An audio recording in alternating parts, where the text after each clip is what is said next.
Hi, I'm Bill Hildenbrand. I teach at North Allegheny High School, and I'm the Euro Challenge Coordinator for our school.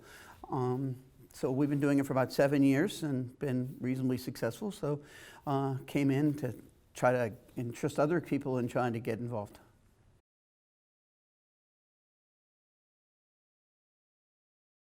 As far as educational benefit, we've been at this, as I said, for about 7 years, and first of all, it gives you really good input into what's going on in the world, not just in Europe, but across the globe, really, for international trade, politics, migration issues, all the things that go on in the news every day.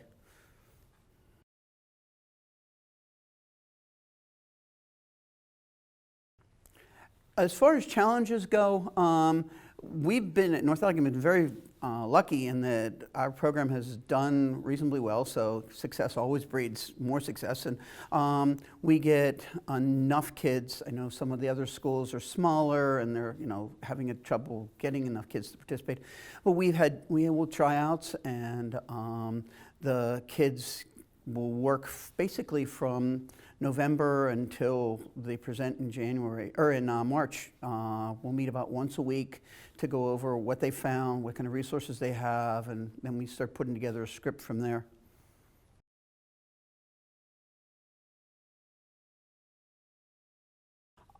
We usually take my kids, since I teach both economics and the AP class, we'll take kids who have previous economics and or are excelling in my AP class. Although we have had kids that haven't had economics and whatever, but they've come through the triad program.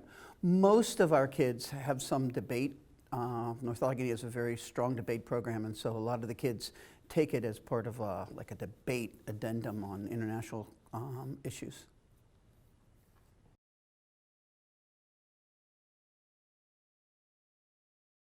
For the time commitment for us is we generally start in November, late October.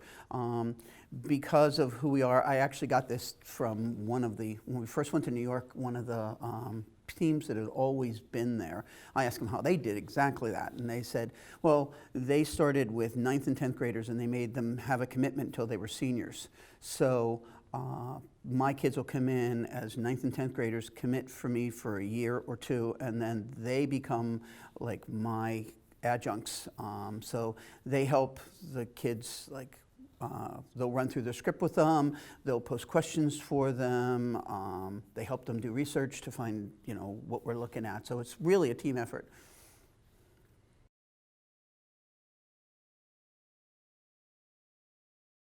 I think the biggest problem or issue for any team that just starts out is, what exactly is this supposed to look like?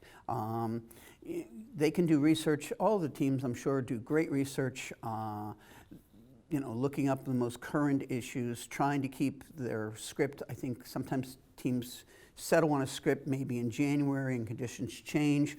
We've really literally been known to change our script on the day based on something that happened in the news. For instance, a few years ago, Apple was given, we were doing Ireland, and Apple was given a 5-year free, tax-free concession, and on the day that we were presenting, that was announced, so we changed our script enough to put that in there so that the judges could look and see that we're very current. So that's part of it. The other part is, and I was told when I first started to do this, the presentation itself is not like a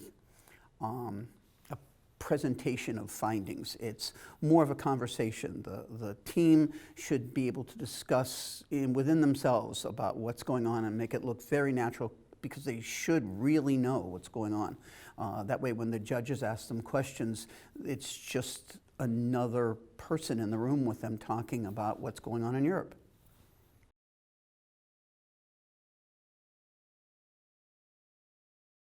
I think it's a really, really great opportunity to start a Euro Challenge team. I'm a little biased in that I teach social studies, but being aware of what's going on in the world and having the kids really apply modern economic theory, modern immigration concepts, and apply it to the Euro setting.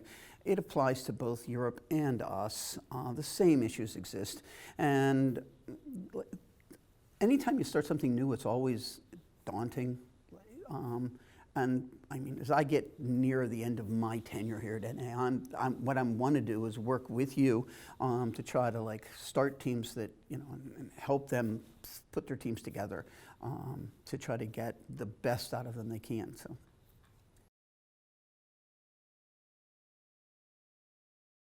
One of the big benefits of being in the Euro Challenge is not only the fact that we get to do the research, you get to learn all about Europe, but the opportunity that, at least so far, my team and several other teams around here who have won, get when you go to New York. I mean, just the ambiance of being in the Federal Reserve and being both here at Pitt. You have a phenomenal team that interviews for the Euro Challenge here, but being at the Federal Reserve, talking with some of the leading people in the in the country and in Europe for 15-year-olds.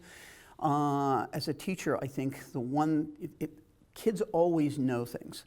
They're always smart, but the one thing that is going to be separating, I think, in the future, the kids who can use computer skills or whatever, is the person who can go out in public and actually present information and be engaging and be able to answer questions on the fly that aren't pre-programmed and aren't set up. I think that's just an invaluable skill. Plus, being in New York for 3 days in the spring is just an awesome thing. So.